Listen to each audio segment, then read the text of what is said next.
Hello Facebook, welcome to another episode on the challenges and triumphs of online teaching during this period at the Female Educators Roundtable with guest Debby Enoe, me, teacher success coach, with host Debby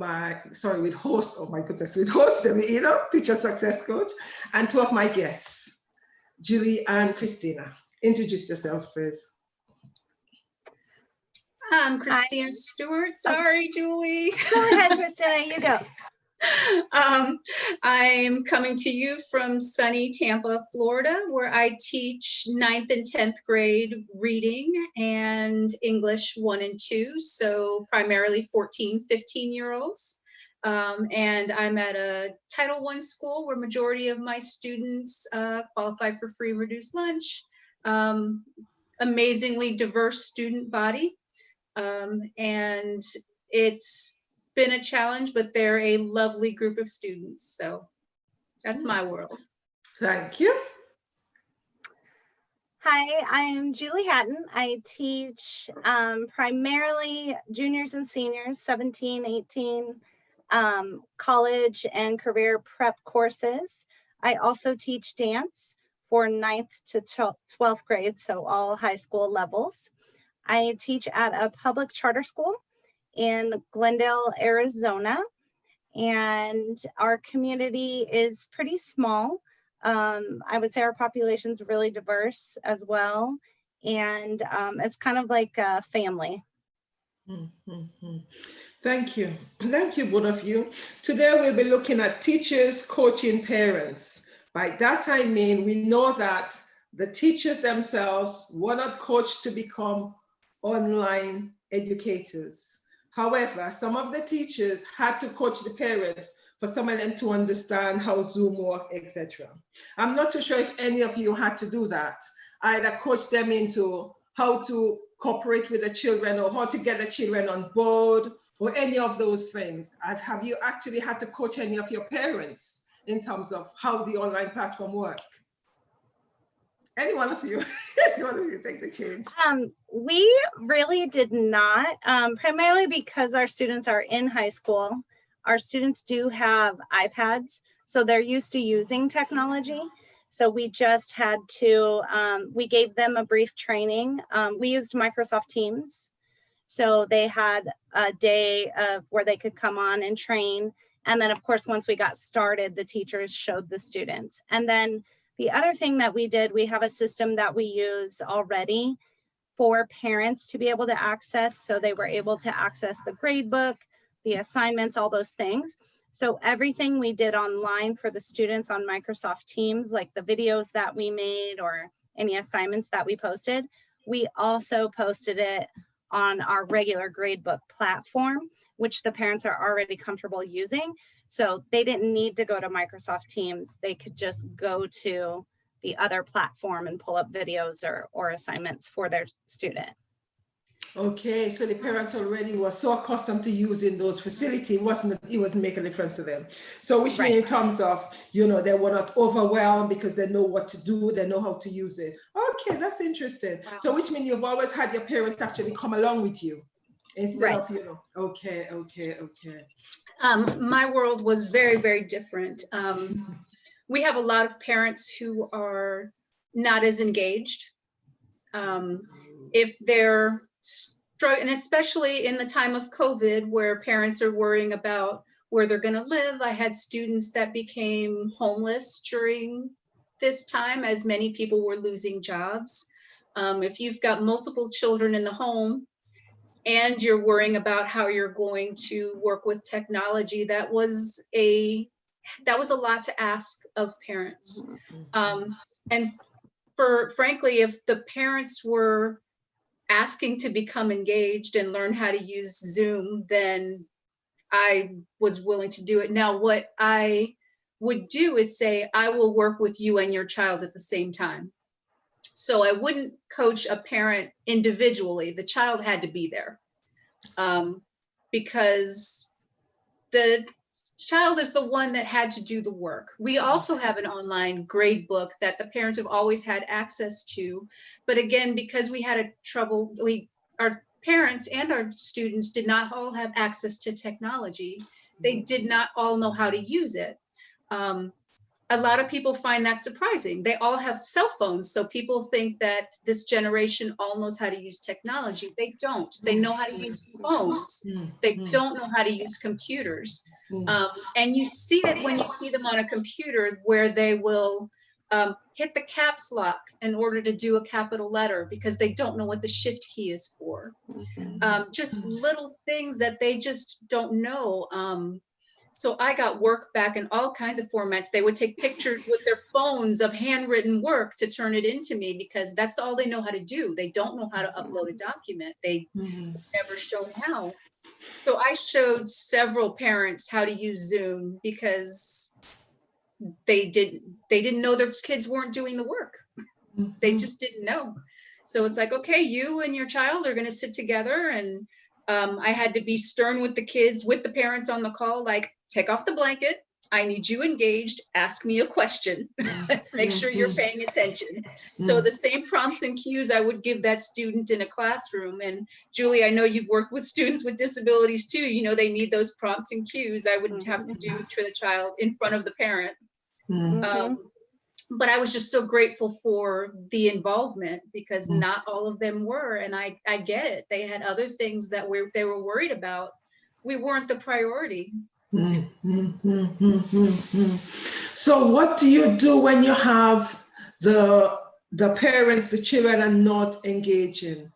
Right, there are two questions I need to ask you. How many children did you guys have on a normal day in terms of your classroom, and how many of them you actually have attending on Zoom? So for our school, we were full synchronous. So students had a full day schedule. We did like a A-B schedule. So for example, I might have a class just on Monday and Wednesday. Our classes were 90 minutes live. We didn't all go the full 90 minutes. Of course, we would give instruction and give directions, and then the students could log off, but we were available if they needed help. So it was, I think, better that way because there was an expectation of attendance. Because they're in high school, they're earning credits. And again, I think it's going to depend on where you're at and what your state requirements are. We were allowed to choose here. So we could choose if they were graded or not. So some schools just gave packets, and if the student didn't complete it, they could still pass. They just couldn't go below where they were the first semester. We chose, though, to go full synchronous and grade. So our students were being graded. They had to be in attendance. If they were not attendance, we had advisors who were calling them and touching base with them. Students who did not complete work in order to pass, we had a virtual summer school in order for them to recover those credits. So, and the reason that we did that is because our school is, because we're a charter school, funding's a little bit different. And because we're still small and we started small, we have 100% graduation rate. So if we don't maintain that 100% graduation rate, then we lose a majority of our funding. And in Arizona, I don't know about in other states, but we're rated, we get like a letter grade for our school, and it would drop our letter grade as well, which is also tied to funding. So we just bent over backwards to call students, get them engaged, get them online. And some of them we just couldn't. And so we just had to, unfortunately, some of them, you know, we had to give them alternate projects or things so they could get points to bring up that grade. That is hard work. As if you're in the classroom. Yes, except then now you have all these other, I'm sure Christina can attest to this too, you know, how do you have these high expectations for students, but then it's a family of two parents who are working at home and they have got 3 kids in all different grade levels. Everybody's online. They're all trying to work. No, parents can't help the kids because they're busy, they're working online. Or you have the student whose parent, they're an only child and their mom's a nurse and she's on the front lines and they don't even have any physical contact. it just was, there's so many factors, I feel like, that were beyond our control. So it was a constant, I feel like, juggling act. Just as you would individualize instruction in the classroom, we had to do that here too, because everybody had such a different situation. Thank you for that. Wow. For us, instruction was asynchronous. They got their attendance based on logging into their platform where they would turn in their work.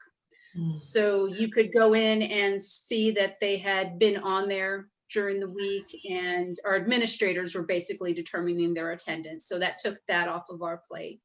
I would record lectures and make that available for them before the week started. So I had my week's worth of lectures. I really reduced the amount of work. That's kind of what was one of the recommendations, is to reduce the amount of assignments due in a week.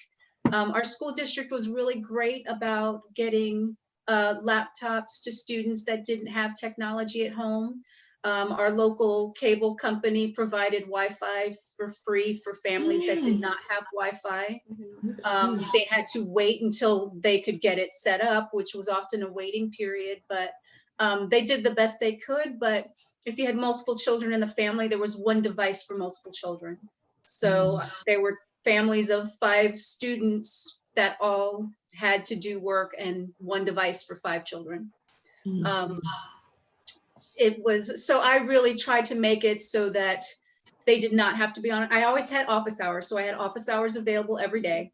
They were not well attended. I know, you know, teenagers are insecure about their appearance and anything else. And so I didn't have a lot of takers, but they would come on. And the other thing I would do is I would offer one-on-one sessions. So I would, because they were off their sleeping schedule, and so many of them would not wake up till the afternoon. So I would just say, and they were insecure because they didn't understand things and they didn't want other people to know. And you can't do that standing next to them, giving that one-on-one where no one can hear them. So I would schedule one-on-one sessions with them and go over things with them. And I found myself even coaching them for other classes. I helped with science. This is how you do the slideshow for this class. This is, I helped edit English papers. Whatever they needed, I would just set up those sessions with them. The administrative work it was a lot of phone calls, a lot of emails. We would have to turn that in weekly, who we tried to reach out to, what our contact attempts were. I put emojis and cute comics and images and text messages and anything I could think of, daily polls to try to get their attention, to try to get them in my class. Mine was particularly challenging. I teach reading to students that don't like to read. And they're online in a platform where, how are they going to get to their work? They have to read. So this is the worst possible scenario where they have to read instructions where reading is their weak point. So I had a lot of success stories, but a lot of heartbreak hearing their circumstances. And some I just stopped calling after a while because, I mean, if I were them, I wouldn't do it either. So which means that, Christina, what's happening if you know, the children were supposed to turn in the work and they didn't? What did you do in a situation like that? I was if you can't tell yet, I'm the optimist and the Pollyanna. And so I sent them encouragement all the way through. It's not too late. You can do it. Come on, it's not too late. So all the way until the very end, I sent emails and messages and text messages encouraging them to turn in as much as they could and reach out if they wanted a one-on-one. So I took all work up until the very last day. Whoa. So did you get the parents' involvement? As much as I could. Some of them, again, I empathized. Many lost their jobs during this time. Many were not involved beforehand because they had their own struggles. I have not just parents, I have guardians and kids in foster care, and they have a lot. They have a lot, and I understand that they can't be as responsive. I have English as a second language students, and they were grateful I spoke Spanish and they could communicate with me, but culturally, teachers are scary, they're intimidating, and it's uncomfortable. And then we have families where the students are really in charge, unfortunately, and you can tell them that, yeah, your student's not doing the work. Oh, he said he did it. And they'll go and tell the kid to do the work, but the power dynamic is not there. You don't want to embarrass the family either. I mean, there's, if you're good at reading families and communications, you kind of have to be sensitive to those differences as well. I feel I don't want to make a parent feel bad. I think too, at least in America, the culture is that it's the teacher's job a lot of times. And so, and that's not to say that all parents expect that, you know, they don't have to do anything, but I think sometimes they don't know what to do, or they don't know how to help. And so then now you totally change up how their student is learning, and they just don't even know where to begin or how to help their student. So I think that we have to figure out how to bridge that gap, especially if this is going to continue. But there's so many disparities, whether it be access to technology or engaging students or socioeconomic differences among students. I just think that we really have to be mindful about how we're going to do this going forward. I know our school is planning we're going full all-day school. That's two. Except now online. No, in person. Okay. So we don't want to have to go. We didn't want to have to do hybrid because we feel like the kids are going to lose a lot if we did, like, students are only there part-time. Not only that, but parents work. How are they going to manage that? So we're going to cross our fingers, but right now Arizona is #1 in the nation for rising cases. So I don't know what's going to happen, but we're hopeful that we don't have to go back online. Really? So Yes. you guys don't really like the online platform? Is that what your school is saying? Say that again? Is your school saying that they do not like the online platform? Not that we didn't like it. We felt like our administration did a really good job training us. The students were great at it. But if we have a choice, we want to go back. I don't think we would do both. I think we'd do one or the other. We won't try to go to school part-time and do online. I don't know 100%, but just knowing our community, I think that we wouldn't want that type of confusion. Just, we'd rather have it be one or the other. Ooh. So what did you do when your student did not hand in work? Let's say if you give them a piece of work, and the work is supposed to come in, the circumstances that there's one laptop for 2-3 of them. What do you do in a situation like that? So our school each grade has an advisor or like a guidance counselor. And so if the student was starting to drop close to failing, then those advisors would reach out and set up a meeting with them online, sometimes even working with them to complete work. Students who were just missing a few assignments here or there, or had decent attendance, we might just send an email, but didn't necessarily reach out to them unless we felt like they were really starting to struggle. And some students, we changed the expectations for them because of their situation, their family situation. So we didn't require them to be on live, and we allowed them to complete their work at their own pace, depending on their family situation. So we just really tried to be as flexible as we could. Yes, but sorry, we know students, right? Allowing them to walk on their own pace. How was that? Because I know my students, allow them to walk on their own pace. You know, what I had to do is the day before the assignment handing, I have to sit in the classroom, my lunch on one side while I try to get them to finish work. Because what I did was allow them to walk on their own pace. So how does that work for you? It doesn't work well for me. I had set due dates. And so the pressure was on after the due date. I was just really flexible if they turned it in late. So they were aware of the zeros adding up.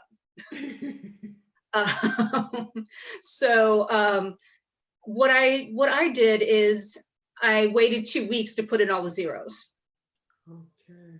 So if they were going through things, if they just needed more time, they didn't have that stress for that 2-week period. And then I said, okay, tomorrow I'm putting all the zeros in from these weeks. And so you would get a flurry then, and then I would put in all the zeros. And then I get a little, so I avoided getting all the late work in at the same time. But at the same time, if they turned it in after that, I still gave them full credit. So it's not like there were no due dates.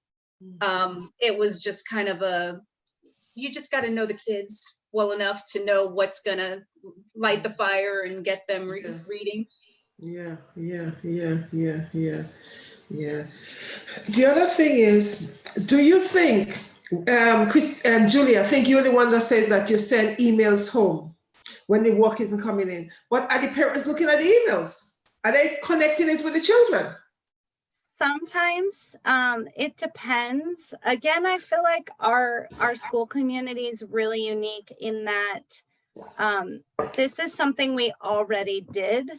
Okay. In terms of reaching out to parents. We had our systems in place. So those systems benefited us. Parents are used to getting communication from us. So in most cases, yes. But again, not all, depending on those family situations. I think that, and it sounds like from Christina's perspective too, we just really tried to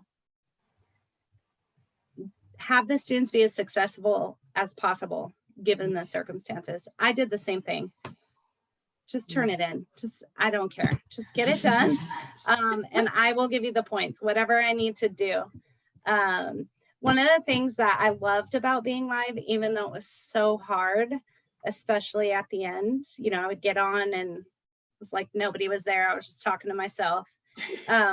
But one of the things that I really loved about being live is that I could collaborate with students. And so on the days that I was live longer and had something interactive for the students to do, either as a class or I had some of them go into breakout groups, they were obviously more engaged, but they were able to complete their work in the time that we were together. Because like you said, they don't work at their own pace anyway. And they don't know how to. That's what they're in high school to learn, is how to manage their time. And so a lot of them did not know how to do that. Some of them figured it out. I would say they realized, oh my gosh, I can't procrastinate, or I can't wait. But I think there's a lot of benefit to having somewhat of a live component. Just like in the classroom, you know, when they're in the classroom, then you're there to help them. Another thing is, do any of you feel that the parents were feeling overwhelmed by the amount of work the children had to do? Because I've had one of my colleagues from America, and one of the things she actually did highlight to me was one parent felt so overwhelmed because of the amount of work the child had to do, and they didn't know what direction to help what direction to go into to support that child. Have you had a situation like that? I definitely felt that. And so I adjusted my class accordingly. It wasn't just the amount of work, it was the number of different systems and programs they were using. So we had a central platform called Clever, where they could go and get to all the different programs they were using, whether it was Khan Academy or there's another one called Common Lit where they could get their math lab or whatever they were using. They could go to the central platform to access all of it, but they had to know how to use all the different ones. And if the students were unclear on how to use any of the different things that the different teachers were asking them to use, the parents were then supposed to, I guess, help the students figure it out. So you think all these different kids and all these different grades using all these different platforms. So I tried it my first week. There was a wonderful program, IXL, for language arts that I had access to for the first time during the transition. I was like, this is great. And then when I realized just how overwhelmed they were with all the different programs they were using, I backed completely off. And posted all of my work, including templates for them to fill in with their answers within the one where they turn in their work, and didn't make them go anywhere else. It was just too much. And the parents were overwhelmed. Like, how many different things am I supposed to go into? And how am I supposed to know what they're supposed to do? And which kid is doing what? It's anything that was going to demand that much of them, and then trying to keep track of their grades too. I mean, mine two children are adults now, but even when we were in live school and they were in high school, I mean, they, as Julie said, they don't have time management skills. Even in the regular world, you have to be on top of them and looking at their grades and finding out what's going on. With remote learning, it's just more. It's all of that and more. And for parents that maybe didn't have to use all of this technology when they were in school, it's new to them. It's completely new to them. Thank you. Yes, Julie, in terms of parents being overwhelmed, the amount of things they have to teach their children, did that resonate with your students? I think definitely a lot of them were overwhelmed. I think, again, it's every teacher was different. So I also, at a certain point, kind of backed off as I realized, okay, this is too much. Or in this class, I know the expectation is that they're in the middle of writing a 1,000-word essay. So I'm not going to overload them this week. But I think it was all of it. So just simple giving directions. I'd be live. You think they're listening to you. I even made PowerPoint slides with written directions on it every day. And they still would be like, I don't understand. I'm like, it's the same as in the classroom. Like, I don't understand why this is so hard for you. These are kids who, even my kids who excel were having such a hard time. So I think it wasn't so much, if we gave that amount of work to them on a regular basis, I think they would have been fine. But it was just all of it together. I think just the whole entire thing was overwhelming. And as much as we as educators had to shift to this whole new way of teaching overnight, the kids are having to shift to a whole nother way of learning. I got my teaching degree 100% online, and it was so hard, but I chose that. I wanted to do that. So imagine all these kids that are used to being in the classroom, used to having their teacher by their side, like you said, sometimes sitting there, forcing them to do the work. And now all of a sudden they have this whole nother thing and they have to figure it out. So I don't think it was so much the amount of work. I think it was just collectively the whole entire experience. And it's interesting though, because you guys have pointed out, you see, in my head, you know, a lot of the students, as I think it was Christina, you that said that, a lot of them have their mobile phone, they're on it 24/7. So I thought, transitioning to computer and doing my work, it'll be easy. But as you said, they have no computer skills. No. And it was surprising for me because I said, but you're using a mobile phone. Yes, miss, but I don't know how to do that. And it's amazing how, for me, you had to go back to basic to teach them the basic things and how to edit a piece of work, how to save the piece of work, how to retrieve it. How many times they've lost the work because they don't know what to do.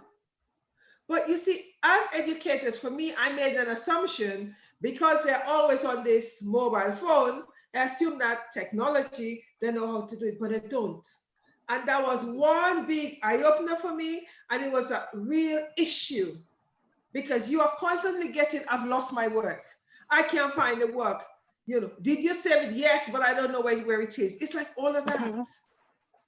And that I found really challenging. And it actually made me become aware of they're on the phone, but they don't know anything else. Yes. Yes.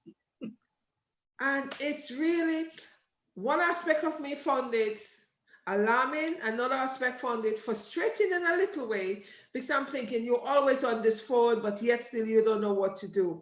And it's interesting because with my 14-year-old, I suppose, you know, I was measuring it because he's always on the computer. So he knows how to save, etc. And I even become even more aware of the possibility that some areas or some packages he may not know. So it's like constantly check, do you know this? Can you do this? It was a real rude awakening for me. Another question is, do you think that too many platforms were used? In our case, I feel that I loved Microsoft Teams because essentially we could do everything within that platform. There wasn't much we had to go outside, unless say you were using Khan Academy or something like that. I can't speak to, I think even our younger grades used Microsoft Teams. I don't think they used a lot of separate things. But from what I've heard, I feel like that was a big issue for a lot of families and students, was having to learn all the different. I know I struggled because I would use Zoom for my dance class because Microsoft Teams didn't have very good video quality for dance. I don't think it's really made for that. So I used Zoom, and I had constant issues with Zoom, people not being able to log on. Yes, I think it was just too much. We were in a situation where we didn't know we weren't coming back when we went on spring break. So we didn't have any heads up that we needed to prepare the students to go to remote learning when we left for spring break. When we left for spring break, we were thought we were coming back after a week. And we found out while we were on spring break, surprise, you're going to remote learning. It only made sense, but it didn't give anyone time to prepare. So with that, the district rolled out, here's all the stuff that you have to work with, which is great that we had so many resources, but nobody had any time to really standardize what each grade or each course was using. And I think everyone had really good ideas, but even down to our principal was like, hey, let's put all of the assignments for the week in this one particular area. So in all of their 7 classes, they're looking in the same place. It's like, yeah, that makes perfect sense. But it's just not something that we planned for ahead of time. Had we thought about it, of course, had we known, maybe we would have coached the students in advance on how to open and save a Word document. Right? But we, of course, didn't know. So I think everybody really did the best that they could. But I think that's it, right? Everyone was trying to do the best that they can and be creative and use all these wonderful resources, but nobody was using the same ones. Right. I feel like the only way I can explain it is like, it's like you went to school to get your teaching degree. So you have all these tools, you understand teaching strategies, all these things, but you never stepped foot in a classroom. You never got to student teach. So you have all these tools and you have all these things, but you really don't know what it's like. That's how online learning felt like that to me. It was like, this is because we had a week of professional development. Feel really lucky that our school did things the way that they did. So we had training and everything, but it was a whole nother animal once we got live with the students. The first week or so was fun and the kids were excited and we were interacting. And as that kind of started to drop off, it was really hard. I think for me, I'm a really hands-on, if you can't tell, I'm really hands-on. I do project-based learning. I'm really big on student-teacher relationships and building connections. So this was so hard for me. I really, at a certain point, just felt like I was failing. So I really had to take a step back and be like, okay, I'm doing my best. Is this my best for what I would do in the classroom? No way. But I had to be okay with that. And that was really, really hard for me, not to give my 100%. I was giving my 100% online, but it wasn't my 100% that the kids would have gotten in the classroom. And that bothered me. But like Christina said, like, I don't know, we did the best we could. Definitely. Yes, but you see, Julie, I do not feel that you could compare the classroom best with the online best. Right. Because remember, we were trained to teach in a classroom, right? You were given 1 week, that's a crash course, to teach online. So we had to ad-lib online.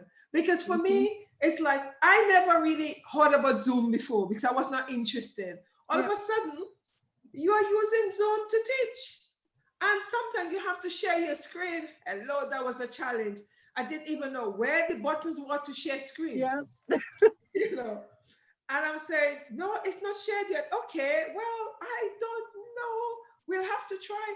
So it's like figuring it out. And I think it's unfair for us as educators to compare the classroom with the online platform, because online, sorry, I feel that we now expert. I really don't care what anybody say. I feel we now expert online from knowing nothing to be able to share your screen on Zoom. Really? We do well. We've done well. Right. Yeah, we've done well. I feel like I got really lucky because fourth quarter for me is a heavy testing season. That's when they take all of their standardized tests. So we wouldn't normally have a full quarter anyway. And so I had planned for my my sophomores, my remedial readers, I planned a novel unit anyway. And when I was able to find YouTube videos reading the text and a PDF version of the text and got teachers pay teachers with just questions to go along with it, it's like I kept my big picture in mind of what I wanted them to get that quarter, and I was able to breathe. And my freshmen who were honors, everything they had was basically available in PDF version. I supplemented with videos, so I was able to use more videos than I would typically use in classroom to replace that group work that I would normally do, because I do a lot of collaboration and classroom discussions and projects and things. But I was able to have them do more with videos and real life examples and things like that. So I just felt like I just lucked into a quarter that was conducive to switching it to online. Thank goodness. Third quarter would have been much harder. Yeah. I would agree, because we didn't have to do the standardized testing. Typically, you've already taught the standards that you need to teach before that last quarter, because you're just prepping to take the test. So I would agree with that. Our stress really came from because we had finals. So students still had to take their finals. We also had students in AP and dual enrollment courses. So they had to continue working in order to get those credits. So the stress for me, it really came at the end, trying to get them to pass their finals, and then trying to get those kids caught up who didn't turn anything in the whole time we were online. So, but I would agree, it couldn't have happened at a better time of the year, I would say. So. Yeah, so in terms of, I just feel that we need to stop beating up ourselves because we've done well. We've done well. And that's another reason why, it's like actually come in and share this platform so people know, okay, yes, we have done the best we can. Parents who had their little diamonds in their home with them have realized that some of the challenges we had to face when we're in the classroom. So here you are, teach your little diamond. So when we go back, you are going to understand some of the challenges we've had. And I've seen so many videos where parents actually say, oh my goodness, how did the teachers do these things? I really appreciate teachers. Yes. Really, I wonder how long for. That's my question. Right. That's I don't think we had any parents that were unhappy with the instruction their kids were getting. I think at least our parents were grateful their kids just got something. Yeah. I'm borrowing little diamonds, Debbie. I love that so much. I'm taking it into my classroom next year. I just want you to yeah, because it's it's like I also have parents saying to me, okay, how can I teach? I don't know what to do because they're not engaging. I'm trying to work. I'm having meeting on Zoom and they're jumping up on the settee. I'm just laughing, right? Because you know why? When they're in our classroom, they're walking around to go and get the pencil, go and sharpen the pencil. It's, they're going to get the pen and you're constantly talking. But when you actually tell the parents, this is what's happening, they think, okay, well, what do you think your job is? Really? Okay. So it's been a really, I do feel it's been an eye-opener for the parents.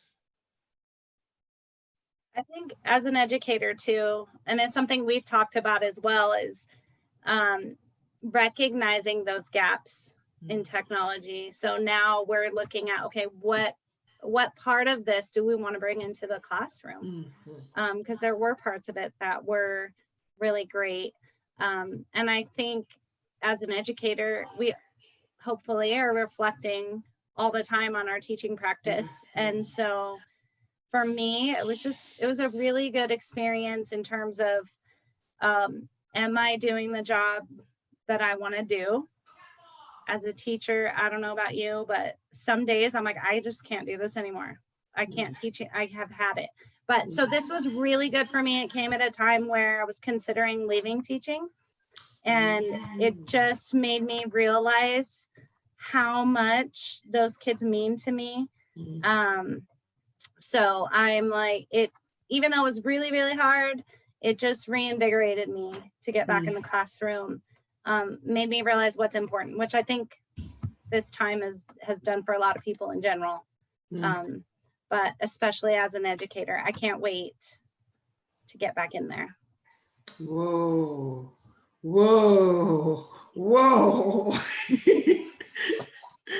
Thank you, Christina. I just really connected with the idea of we did the best job we could in the situation we were in. I think as educators, I haven't known any educators that feel like they've got it all figured out and aren't hard on themselves. We are so hard on themselves. I feel like an imposter every year. Sometimes every morning during a week when I go into class, I've felt like maybe I'm not the right person for this job.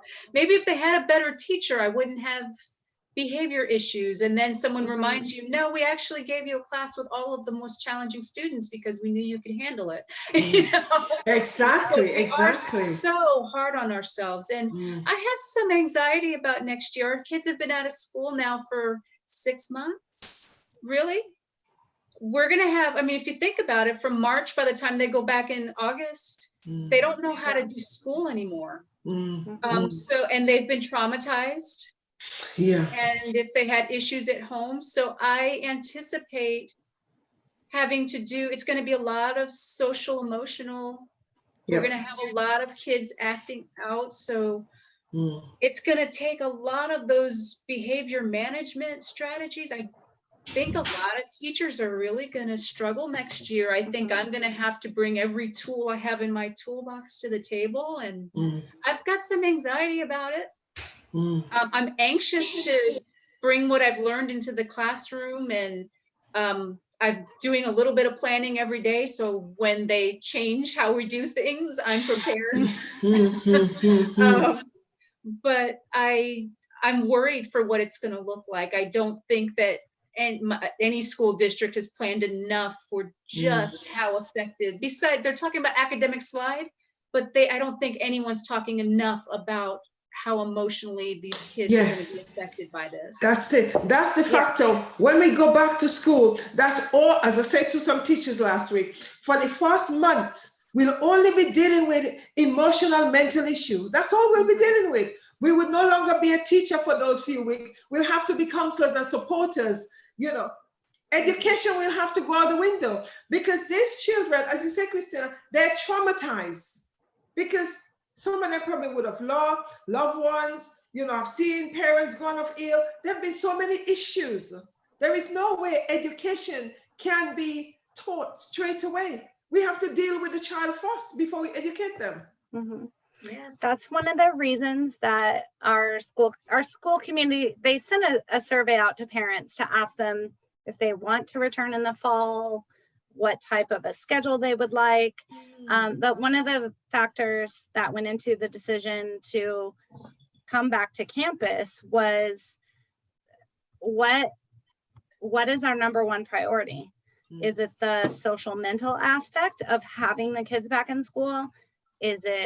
Are we more worried about their safety? So how do we balance that to make the right decision? And we determined that we could make it safe for them because we feel like their social mental well-being is really, really important. And so that's one of the reasons why we want to be back in school. One of the things we're talking about doing to help students is having like focus groups where students, and we do this regularly with our high school students anyway, at the beginning of the year, so they can kind of speak out about school policies or whatever they want. But we're talking about doing that in terms of them being able to have a voice and share their experience and just have that time. I also teach summer camp for dance, and we just started yesterday. And I had 3 students in there. They were younger than what I teach, so they were about 10. And those sweet little girls could not stop talking during that dance class yesterday. And I let them because, you know, they haven't had any interaction. And I don't even know these students are new to our school, but they just want to tell me everything. So I feel like kids they just need time to be social again. So how, you know, Julie, you say you actually had dance yesterday. So what's about physical distancing? Have you guys scrapped that? So I don't know if I can show you a picture on my phone, but I also dance myself. Oh, and so the studio that I dance at actually opened about a month ago with limited numbers, of course, and social distancing. So I had a great model to work from. I'm not sure if it's probably too bright. You can't see it. Okay, no, well, we can see it. I actually taped the floor. So each student has a 6 by 6 foot space that they dance in. We have other camps going on right now too. So the numbers are limited. When the students come in, they get their temperature taken, hand sanitizer. They do sign a waiver. Parents have to sign a waiver for them to participate. But right now there's no contact. So like even our sports camps, there's no contact. It's mostly conditioning. So yeah, so far so good. And the kids are adapting. I think they're used to, because they've already had to do it elsewhere. They seem to be pretty accepting of it. But again, these are high school kids we're talking about. So I can't imagine having like primary grades trying to get the, I just don't even know how that's going to happen. Yeah. How many children did you have in your dance group? Yesterday I only had 3, but because they weren't all there, but right now there's only 6. Oh, 6. Okay. Enrolled. So, but there's enough room in that dance room for 16. Oh, space out. Yes. Okay. Yeah. Okay. So, Okay. Yep. Okay.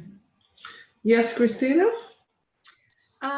I am spending my summer doing professional development, and this is my time to grow as a person.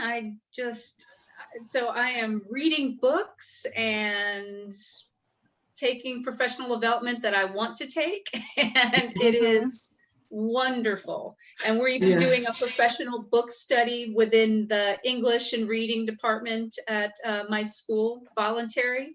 So anyone who wanted to read it, not something we have to. So we're reading, this book is anti-racist, and we're doing our first book discussion this Friday, and it is a wonderful book. And I'm just, like I said, summer is my time where I do self-care. And as part of that, I try to learn about as much as I can and read as much as I can and exercise more. And I'm an introvert naturally. I come out in the classroom, but I kind of like having time to myself. Yeah. So other than worrying about my kids, because I'm a mama bear and I worry about all of my babies, I have actually enjoyed the time at home. Yes, so did I. I loved it. Yes, I loved it. I really loved being at home, even though it's Zoom, but I just love it. Yes, my husband keeps teasing me. He's like, man, you are not going to make it that first day back to school when you have to work all day long. I'm like, I don't know. It's going to be rough. It is, because we kind of a condition in terms of, how we do things. It is going to be a rude awakening. In the same way, the transition from the classroom to the online platform, it was a shock, but we did it. But it's going to take us a while to get back into the classroom. Yes. Because when you go on the board, you see the last date when you were there. Mine was the 13th of March.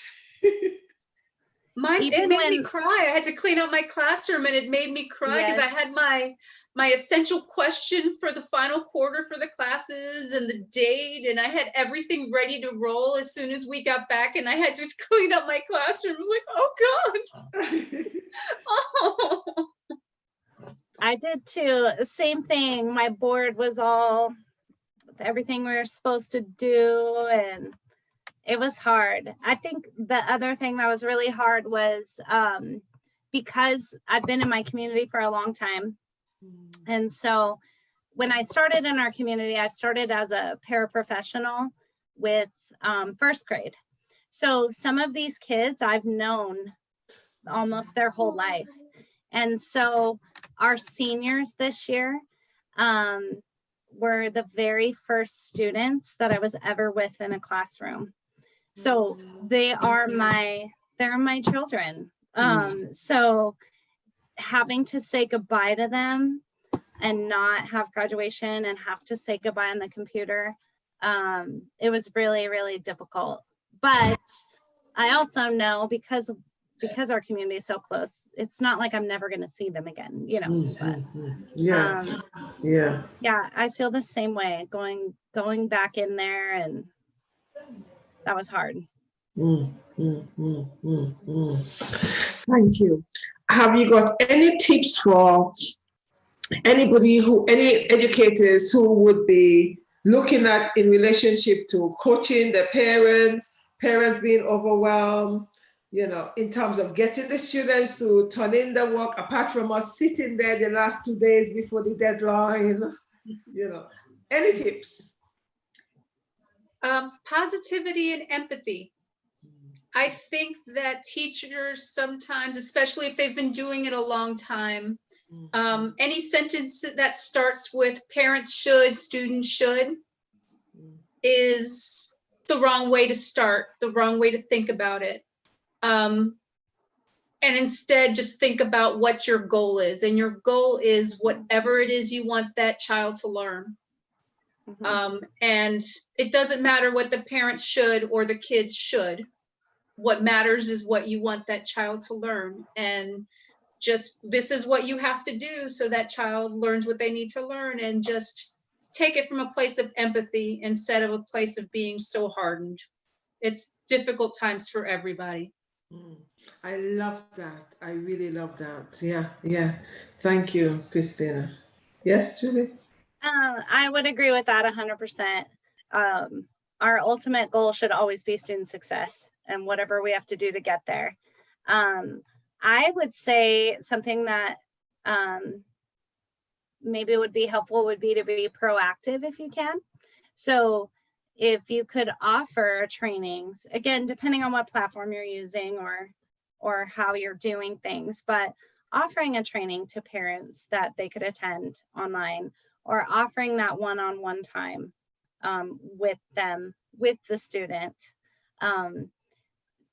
so that they could understand and learn. I really firmly believe, my kids are all grown, but I really believe that I don't think parents ever don't want to help. It's just that even in normal times, they have other priorities. They're worried about other things. And so I think sometimes it's our job.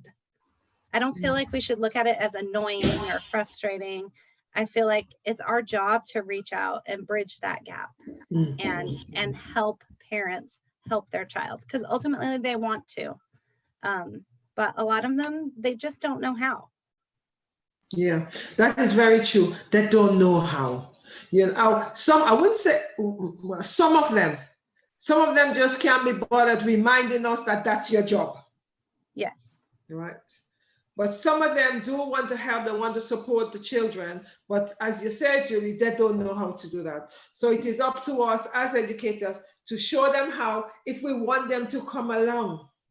And I think it is important as educators, we have the parents to come, and we have the parents coming along, because I do believe that it should always be a partnership as much as possible, because it makes it easier for us, that we know the parents are there, that we could call upon the parents to remind the child, well, you haven't done your work, you need to do it, etc. Because I see myself as have always been with my children's school, that I've always been a partner with the school, because I need to know what's going on. I need to know that he's doing his work. When he doesn't, you need to pick up that phone and call me. So I need to say to him, hold on, that work have not been done. Why? So things like that, because I think it makes our job even harder when we go in it alone. Yes. That's what I would say. I've had some parents who send an email and they're mad and they're frustrated, and naturally as a teacher, sometimes you get defensive and you get upset, but oftentimes if you just pick up that phone and understand where the parent is coming from, and you can have that partnership, you're right, it makes it easier. It makes it easier to reach the student. A lot of times, sometimes if students know, whether it's behavior or academics, if students know that you're good with their parents, then all of a sudden half those problems disappear. And again, our community's small, our school's weird. I know it probably sounds weird to people, but there are kids that will tell you, Hatton's allowed to hit me. I would not. But, their parents are like, do whatever you need to do to get my kid to get their work done, But that's why that relationship is so important. Yeah, definitely. Are there anything else you guys want to say before we wrap up? Remember, thank you. Thank you goes a long way. Even if you get the ugly email, at least they reached out. Thank you so much for emailing me. The harder ones are the ones that never respond back. Yes. Yes. I would agree with that. I've always said I would rather have a parent voicing their concerns to me than a parent who's not involved at all. Yeah. So, yeah. For sure. Because at least you know how to deal with that parents. Even though it's a negative response, you know, okay, this is probably I need to handle it this way. But when they're not responding, it's like, what's going on here? You just feel so isolated and alone. Who can you turn to? Nobody. Because the children are also saying to you, well, my parents don't care, miss. So it's pointless you sending the emails. You send it anyway, but you don't get any response. That's what I find quite challenging in the job. You know, the lack of communication from the parents. You know, it's already a hard job, and I tend to find that more with the students who are not engaging, or the students that have the behavioral issue. You know, you don't get the parents, you know, connection. You know. Very true. Okay, thank you very much to my two guests for coming to tell us some of the trials and some of the challenges and some of the triumphs of online teaching, having to do the one-to-one. Oh yes, before I forget. What I love is the one-to-one sessions online. I think that's brilliant. I never thought of this one-to-one session. Well, it's fantastic. Yeah. Because as both of you say, in terms of, you know, having the child by themselves, it's easier. That's fantastic. That's another tip for the toolbox, right? The one-to-one session, yes, which is quite important. Sorry, I needed to say that before I wrap up. Right. Thank you very much to my two fantastic educators. I do value your time that you actually took the time off to come and talk to us about some of the sad parts of not seeing your students, the exciting part of the online teaching, which most of us are loving, because we don't have to be dressing up to go to work. We can be having our tracksuits in the bottom and lovely top at the top. Yeah. So that's been fantastic. Thank you very much to my Facebook community. And I'll be back tomorrow with another two fantastic educators who are going to share with us some of the challenges and triumphs that they've experienced. Thank you very much, Facebook.